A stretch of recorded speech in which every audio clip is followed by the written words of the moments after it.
Namo Buddhaya, Namo Ami Tofo. Selamat pagi dan salam bahagia untuk kita semua yang berhadir dalam upacara pemberkatan pada hari ini.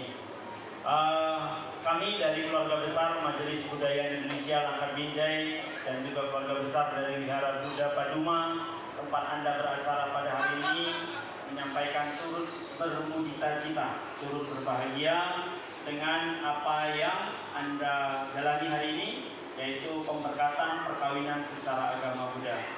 Terkhusus untuk Anda, Saudara Rudi Kurniawan dan Saudari Serina, Anda hari ini adalah pasangan yang ke-280, ya, mempelai yang kami berkati dalam karir kami sebagai seorang pandita perkawinan Majelis Budaya Indonesia. Saudara Rudi dan Saudari Serina, kami ingin berbagi kepada Anda selaku rohaniawan. Ada beberapa hal yang ingin kami sampaikan. Ya, yang pertama adalah bagaimana perkawinan dalam perspektif hukum. Ya, karena apa yang Anda jalani hari ini adalah yang berkaitan dengan hukum yang berlaku di Negara Kesatuan Republik Indonesia. Dasar hukum perkawinan kita di Indonesia adalah Undang-Undang Nomor 1 Tahun 74, ya. Kemudian ada Junto 19 Tahun 99. Ini bagaimana negara mengatur perkawinan khususnya bagi kita yang beragama non-Muslim ataupun yang beragama Buddha. Nah, yang pertama syaratnya adalah Anda berdua harus beragama yang sama.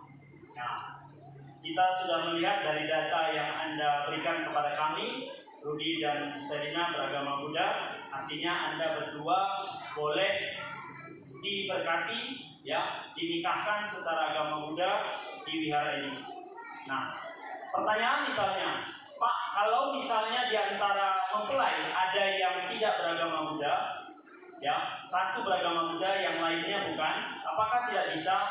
Juga bisa. Dengan catatan yang tidak beragama Buddha ini wajib beralih keyakinan menjadi seorang umat Buddha, baru kita bisa laksanakan. Kemudian secara umur cukup, Anda sudah dewasa, ya, sudah cukup umur. Kemudian ada persetujuan dari orang tua, makanya tadi di depan kami sudah bertanya, apakah Anda bersedia? Orang tua tidak berkeberatan. Ini disaksikan kita semua di sini. Orang tua bersedia, Anda bersedia, upacara kita bisa teruskan. Nah, kemudian selanjutnya nanti ketika syarat-syaratnya sudah dipenuhi dan dilakukan upacaranya, kita akan menerbitkan produk hukum namanya surat keterangan perkawinan. Nah, surat keterangan perkawinan ini yang akan nanti Anda lampirkan untuk mencatatkan perkawinan Anda di Dinas Pendudukan dan Catatan Sipil. Kebetulan Anda di sini adalah warga Langkat dan warga Binjai secara administrasi, ya. Nah, artinya Anda boleh membuat akte kawin di Kota Binjai atau di Kabupaten Langkat. Tapi semalam kita sudah diskusi, Rudi bersepakat untuk membuat akte kawinnya di Kota Binjai, benar ya? Nah, karena berbagai pertimbangan, akhirnya Rudilah yang mengikut Serina untuk membuat akte kawin di Kota Binjai. Nah, Anda sebagai warga negara sudah menjalankan kewajiban Anda sebagai warga negara yang baik dalam administrasi perkawinan, sudah mencatatkan perkawinan, otomatis nanti akan terbit kartu keluarga antara Serina dan juga Rudi, satu keluarga yang sudah keluar terpisah dari papa dan mama kedua mempelai. KTP-nya juga diubah statusnya menjadi kawin yang sebelumnya belum kawin. Artinya Anda sudah mengikuti aturan-aturan yang berlaku sesuai dengan hukum perkawinan. Ini yang pertama. Poin yang kedua, saya juga ingin berbagi kepada Anda hal-hal yang berhubungan dengan perkawinan dalam perspektif agama Buddha. Dalam salah satu kutipan Dhammapada, Dikatakan bila mana Anda menemukan teman yang sejalan, kalau istilah sekarang sefrekuensi, ya, satu pemahaman, maka silakan Anda memilihnya untuk menjadi teman seperjalanan. Dalam konteks ini, teman seperjalanan ini bisa dimaknai secara sederhana adalah pasangan suami dan istri. Nah, bagaimana supaya kita satu frekuensi, sepemahaman? Minimal ada 4 syaratnya yang harus Anda miliki berdua. Yang pertama adalah sama saja, keyakinan yang setara. Dalam konteks administrasi, keyakinan berarti satu agama, ya. Tetapi dalam konteks yang lebih luas, bisa dimaknai keyakinan di sini dimulai dari Anda datang kemari, ya kan, sebelum datang atau bahkan jauh-jauh sebelumnya. Ini cocok nggak ya, Rudy ini menjadi pendamping hidup saya dalam batin Sherina. Rudy juga sama. Apakah Sherina ini cocok bagi saya dalam kami menjalani kehidupan sebagai suami dan istri? Nah, setelah direnung-renungkan, mungkin dirembuk-rembukkan juga dengan keluarga, ternyata oke, pas, cocok, bisa, ya. Nah, dalam proses Anda sama dalam keyakinan ini, Anda kemudian bersepakat, oke, kita berumah tangga, benar ya? Nah, kan Anda sebelumnya pasti sudah bertanya. Siapa yang Anda tanya pertama? Diri Anda sendiri, betul? Baru keluarga. Nah, kemudian mungkin pihak-pihak lain, ya banyak di luar sana yang Anda tanya, mungkin teman atau siapa-siapa.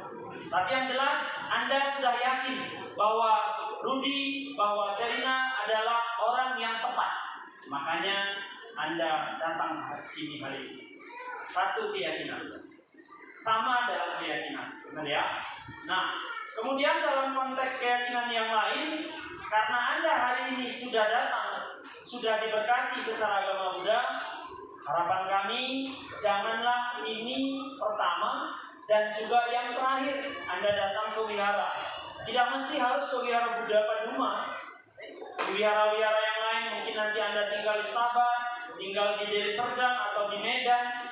Jangan lupa, sebagai seorang umat Buddha, Anda harus menjalankan kewajiban Anda, yaitu melakukan bakti kepada Buddha, Dharma, dan Sangha.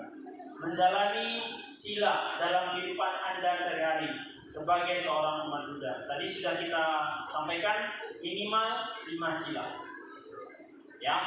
Nah, kemudian juga Anda juga harus mempraktikkan yang namanya kemurahan hati, baik pada keluarga ataupun pihak lain yang membutuhkan, terutama orang tua.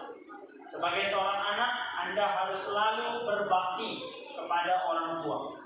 Ya, hari ini papa dan mamanya Anda berdua sudah ada 4. Papanya Rudy sudah ada 2, mamanya juga 2. Sherina juga sama. Jangan, ya mohon, yang ini jangan. Jangan dibeda-bedakan antara orang tua dan mertua.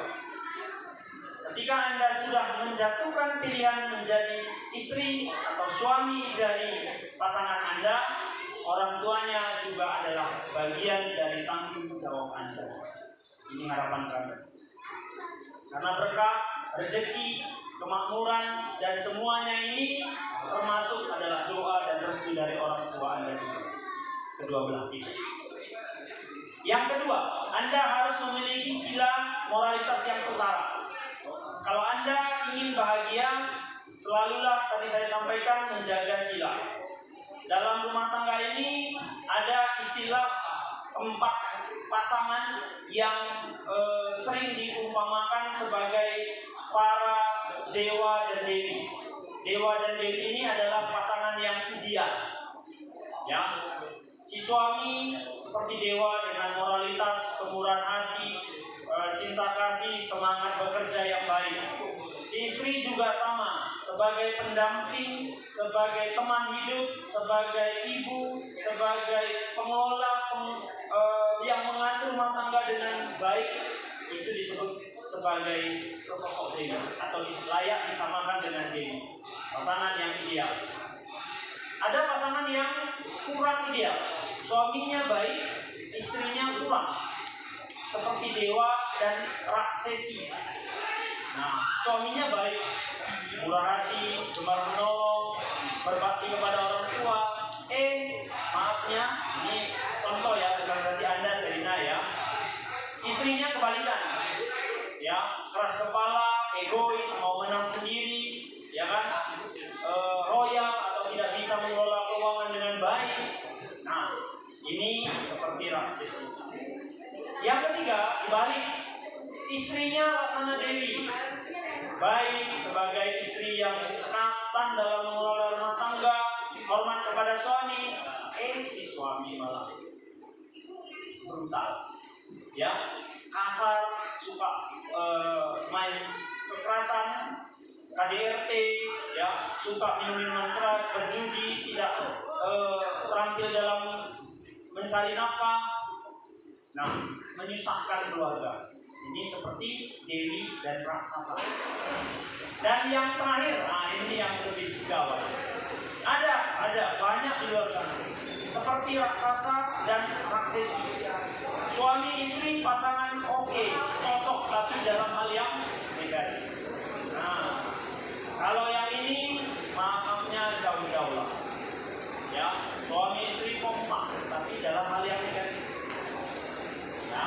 Nah, jadi Anda dalam perumah tangga nanti hendaknya bisa menjadi pasangan yang dalam moralitas sama. Ya, kalau suami kurang bagus dalam tingkah laku, mungkin ya coba bermain-main api, istri hendaknya mengingatkan. Ya, Anda punya tugas. Kalau suami Anda mulai agak-agak kurang baik, ingatkan dia. Ingatkan dengan kata-kata yang lemah lembut, jangan marah-marah, jangan bentak-bentak, atau dengan kata-kata yang menyakitkan. Ingat, laki-laki kebanyakan, bukan semua, tapi kebanyakan, walaupun dia salah, dia tidak mau dilembutkan. Itu sifat kami laki-laki. Ya, walaupun dia salah, dia tidak mau diingatkan. Apalagi di momen itu, apalagi di depan orang banyak, itu pantangan. Kalau Anda mau mengingatkan dia, ingatkan di saat tidak ada orang, sampaikan dengan lemah lembut, sampaikan dengan penuh kasih sayang. Mudah-mudahan dia bisa menerima. Ya, ini untuk Anda Serina. Ya. Kemudian yang ketiga adalah sama caga, kemurah hatian yang setara. Anda nanti setelah menjadi pasangan suami istri, bekerja dengan tekun, mencari nafkah, umat Buddha itu tidak pantang jadi orang kaya, justru pantang jadi orang miskin. Kenapa? Kalau sebagai umat Buddha, kita kaya, kita bisa mendukung orang-orang yang membutuhkan. Kita bisa mendukung perkembangan agama Buddha. Ada wihara mau dibangun, bisa dibangun. Contoh papa mertua Anda ini, Rudi. Ini satu, kenapa saya ngomong seperti itu? Karena saya tahu latar belakang beliau dan sepak terjang beliau dalam kegiatan-kegiatan keagamaan. Ini boleh menjadi role model Anda, contoh yang Anda bisa tiru. Ya, beliau tidak sungkan-sungkan dalam membantu kegiatan-kegiatan keagamaan atau sosial lainnya. Ya, pantang itu kalau jadi orang miskin. Ya, kenapa? Kalau miskin itu pasti menyusahkan keluarga dan keluarga besar. Ya, tapi sebagai seorang umat Buddha, kita harus selalu berusaha. Anda cinta kan sama Serina? Serina cinta kan sama Rudi? Tapi ingat, kalau tidak ada uang, tidak ada biaya untuk beli beras, rasa cinta itu paling lama 3 bulan. Itu saya jamin. Ya, kalau Anda tidak memiliki kecukupan ekonomi, rasa cinta itu tidak akan bertahan lama. Nah, jadi rasa cinta harus diimbangi dengan kemapanan ekonomi.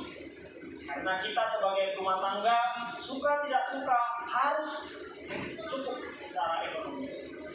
Ya, dukung keluarga Anda, keluarga yang membutuhkan, baik dari pihak Rudi, dari pihak Serina, harus Anda dukung. Ya, support mereka kalau memang mereka membutuhkan dukungan Anda. Ya, kalau cukup semuanya, cari mungkin rumah sosial atau rumah ibadah atau keluarga-keluarga lain yang membutuhkan. Jadi Anda sudah melaksanakan yang namanya sama saja. Dan yang terakhir, ini yang paling penting dalam rumah tangga, samapannya, kebijaksanaan yang setara. Tadi saya bilang Serina harus memahami Rudi. Ya, kalau sudah dia emosi, sudah kesal, jangan ditegur di depan umum. Anda juga paham kalau wanita, saudara Rudi, wanita ini dia dominannya di perasaan dan di pendengaran. Jadi kalau Anda pun kesal sama si Serina, Anda juga harus bisa memahami istri Anda ini dengan baik. Kalau Anda berjanji, ya, kita laki-laki ini punya kelemahan juga, Rudi, suka lupa. Benar ya? Kalau Anda janji, siap-siap ditagih sama Serina. Karena wanita itu punya ingatan yang sangat kuat. Kalau Anda janji tidak Anda penuhi, ini akan selalu ditagihnya. Oke. Kemudian, kalau Serina ini, ya namanya wanita memang harus, tadi kan saya suruh Anda untuk mengucapkan kata-kata romantis. Karena wanita ini dominan di pendengaran, dia selalu akan senang kalau Anda puji. Nah, kalau Anda puji, dia akan selalu bahagia. Ya. Walaupun Anda mungkin sedikit dalam tanda petik basa-basi, tapi itulah wanita. Ya. Nah, tapi kalau Anda ingin dipuji selalu, Serina, Anda juga harus bisa menjaga diri. Jangan nanti kalau sudah rumah tangga, pagi-pagi pakai daster, ya kan? Pulang kerja siang masih pakai daster. Ya, dulu waktu masih belum rumah tangga, wah, rapi, bagus kulitnya, bibirnya dikasih merah-merah segala macam dirawat. Setelah berumah tangga dibiarkan, diterlantarkan, ini juga bahaya. Karena kami laki-laki ini dominan di mata. Anda cantik, tapi lebih banyak di luar sana lebih cantik. Jadi Anda harus selalu menjaga diri Anda dengan baik, supaya Rudi tidak berpaling ke lain hati. Ya, nah, jadi ingat Rudi, Anda harus selalu menjaga rumah tangga Anda dengan baik. Anda sudah membawa Serina ke tengah-tengah keluarga Anda, bimbing dia bagaimana menjadi istri, bagaimana menjadi menantu yang baik di tengah-tengah keluarga Anda. Dia mungkin secara pendidikan cukup, tetapi karena dia adalah pendatang baru di tengah-tengah keluarga Anda, dia butuh beradaptasi. Tugas Anda sebagai seorang suami untuk membimbingnya. Nah, satu kutipan dari yang Buddha sampaikan juga, kalau Anda nanti satu waktu punya api yang ada dari luar rumah, jangan pernah Anda bawa masuk ke dalam rumah. Kalau ada api dari dalam rumah, jangan pernah Anda bawa ke luar rumah. Api di sini bukan api dalam wujud sesungguhnya. Api di sini adalah problem, masalah. Kalau ada punya masalah di luar sana, jangan bawa ke rumah tangga Anda. Karena ini. Oke. Ibu Suwarni, mama mempelai wanita.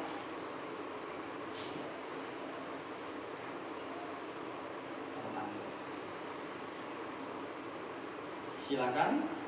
Selanjutnya kami undang saksi dari mempelai pria, Ibu Eva Dewi. Bersiap nanti saksi dari mempelai wanita, Bapak Su Etni.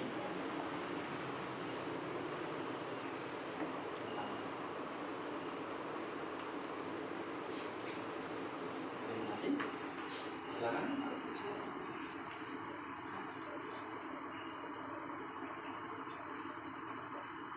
Baik, saudara Ricky Kurniawan dan Rudi Kurniawan, Rudi Kurniawan dan saudari Serina Veronica, dengan saya tanda tangani berita acara perkawinan ini. Selanjutnya kami terbitkan surat keterangan perkawinan secara agama Buddha.